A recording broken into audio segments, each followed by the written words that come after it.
just like the backhand, has three key components. The first being the grip of how you're holding onto the frisbee. The second is the arm motion, actually how you're going to move and get power on the disc. And the third is your lower body. The last step in really getting that extra 10 to 15 yards on hucking a flick or just getting a good solid flick off. So the easiest way to grip for a forehand is just to make a gun with your hand. Okay, hold the disc in your left hand here. You're going to put your two fingers that are together, and you're going to put your middle finger right on the rim. Okay, it's going right there, and your index finger is going right on the other side.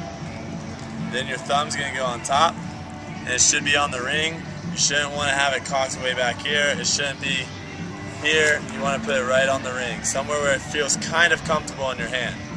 The other thing is the last two fingers, you don't want to leave it like that. Okay? This finger and this finger need to extend to where you're creating four fingers across the middle, across, and you're pushing together on the inside here, you're pushing together on the inside here.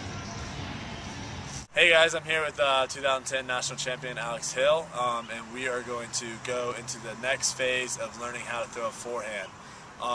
So we already went over what the grip is, and now what we're going to look into is the simplified motion of the wrist snap. And what I like to do is I like to have kind of like, so we'll set up to where we're about 10 yards apart from each other.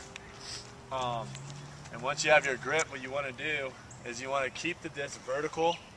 Okay, to start off, keep the disc vertical, and then all you're going to do is you're going to turn your wrist sideways, bring your wrist back, and then bring your wrist forward. You can move your arm a little bit forward here to kind of propel the disc in a forward motion, but we don't want to get a huge arm motion. You want to keep it simple. So just practice this until you have it down pretty much pat to where you're getting a lot of wrist snap on the disc.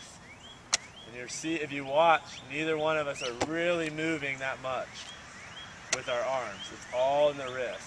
And that's really important, is getting that wrist snap, and that's going to make all your flicks a lot better.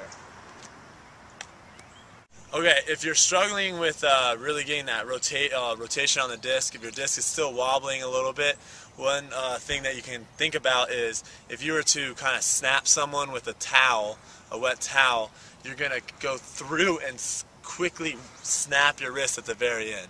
And that's kind of the same thing for a forehand. I see a lot of people kind of overthrow with their arm and really try to use their arm to get distance. It's really all comes in their wrist. Your arm's kind of moving through fluidly, and at the end it's a violent wrist snap. And so I'll kind of go through a little bit. We're going to add a little bit of a shoulder turn here too. So if I'm sitting here and I'm facing my target, I'm going to shoulder turn, and that makes my arm go backwards, and then as I come through, my shoulders lead, and I come through, my arm's just kind of following the plane I'm on, and at the very end, my wrist snaps. And the big key is the finish, okay? If you're having a problem with the disc always turning over, that's because you're rolling your wrist over, and a lot of that has to do with the finish. When you finish, you want to be finishing with your arm facing upwards, and your wrist is going to be facing upwards out at your target. You don't want to finish with your arm coming across your body or your arm coming down here.